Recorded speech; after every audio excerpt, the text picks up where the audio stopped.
Facebook মনিটাইজেশনের নতুন update চলে এসেছে।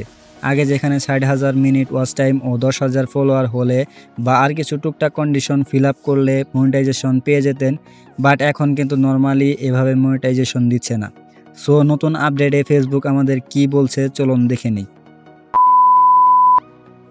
তো আপনারা আপনাদের ফেসবুক পেজে চলে যাবেন।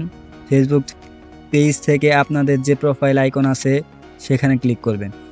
ক্লিক করার পর আপনি প্রোফাইল প্লাস নেম এটাতে ক্লিক করবেন। দেন আপনি প্রফেশনাল ড্যাশবোর্ড এখানে ক্লিক করবেন। তারপর উপর দিকে মেনু বার দেখবেন মনিটাইজেশন লেখা আছে, এখানে ক্লিক করবেন। ক্লিক করার পর এখান থেকে একটু স্ক্রল করে নিচের দিকে চলে আসবেন। নিচের দিকে এখানে দেখতে পারবেন ইনস্ট্রিম অ্যাড, এই অপশনটিতে ক্লিক করবেন। ক্লিক করার পর এখান থেকে লার্ন মোর এখানে ক্লিক করবেন। লার্ন মোরে ক্লিক করার পর আপনারা সামনে এরকম একটা ইন্টারফেস চলে আসবে। তারপর এখান থেকে একটু নিচের দিকে চলে আসবেন। এখানে দেখতে পাবেন earn money on multiple content format, just এখানে একটা ক্লিক করবেন। ক্লিক করার পর স্ক্রল করে নিচের দিকে আসবেন। নিচের দিকে আসার পর দেখেন এখান থেকে তারা বলতেছে যে কি কি জিনিস আপনার ঠিকঠাক থাকলে তারা আপনাকে কন্টেন্ট মনিটাইজেশন দিবে। প্রথমে বলতেছে যে আপনার ভিডিওতে মিনিমাম 15 সেকেন্ড এর উপরে হতে হবে। অনেকে আছে রিলস তৈরি করে 15 সেকেন্ডের নিচে, যারা 15 সেকেন্ড এর নিচে রিলস তৈরি করে তারা কিন্তু কন্টেন্ট মনিটাইজেশন পাবেন না। তারপরে তারা বলতেছে আপনারা যে কন্টেন্ট আপলোড করেন সেই কন্টেন্টগুলোতে যেন কোনো রকম কপিরাইট না আসে। কপিরাইট বলতে যেমন ধরেন অন্যের ক্লিপ ইউজ করা, আবার দেখা গেল অন্যের সাউন্ড ইউজ করতে পারে, এরকম কোনো কিছু যদি তারা ধরতে পারে তাহলে কিন্তু কন্টেন্ট মনিটাইজেশন পাবেন না।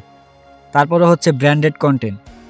আপনি যদি কোনো ব্র্যান্ড এর হয়ে কাজ করেন বা ব্র্যান্ড এর কোনো প্রমোশন করেন তাহলে কিন্তু তারা মনিটাইজেশন দিবে না, যদি তারা বিষয়টা বুঝতে পারে।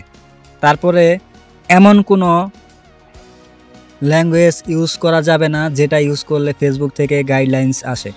এরকম কোনো ল্যাঙ্গুয়েজ বা গালি যদি আপনি ভিডিওতে ইউজ করেন তাহলে কিন্তু মনিটাইজেশন দিবে না। তারপরে ফেসবুক বলছে যদি কোনো ভিডিও আপনি পার্মানেন্টলি ডিলিট করে দিন তাহলে এটা কিন্তু ফেসবুক নেগেটিভ পয়েন্ট হিসেবে ধরে নেবে। এটার জন্য কিন্তু আপনাকে কন্টেন্ট মনিটাইজেশন নাও দিতে পারে। সো কোনো ভিডিও বা পোস্ট আপলোড করার আগে ভালো করে চিন্তা করবেন। তারপরে লাস্ট যে বিষয়টা সেটা হচ্ছে ভিডিওতে এনগেজমেন্ট বাড়ানোর জন্য প্রায় অনেকেই থার্ড পার্টি অ্যাপ বা ওয়েবসাইট ব্যবহার করে থাকে। এগুলো ইউজ করে আপনারা যদি আপনাদের ভিডিওতে এনগেজমেন্ট বাড়ান, এই টাইপের কোনো কাজ যদি আপনাদের ধরতে পারে ফেসবুক এর রোবট, তাহলে কিন্তু আর কখনোই আপনি কন্টেন্ট মনিটাইজেশন পাবেন না। সো কন্টেন্ট তৈরি করার ক্ষেত্রে যদি আপনি এই বিষয়গুলো মেনে কাজ করতে পারেন, আপনার পেজ যদি নতুন হয়ে থাকে, যদি আপনি ঠিকঠাক রেগুলার ভিডিও আপলোড করতে পারেন তাহলেই আপনি মনিটাইজেশন পাবেন, আদারওয়াইজ আপনি মনিটাইজেশন পাবেন না। বন্ধুরা, আশা করি আপনাদের বোঝাতে পেরেছি। ভিডিও ভালো লাগলে অবশ্যই ভিডিওতে একটা লাইক করে দিবেন এবং এমন নতুন নতুন আপডেট পেতে আমাদের চ্যানেলটি সাবস্ক্রাইব করে আমাদের সাথেই থাকবেন। আল্লাহ হাফেজ।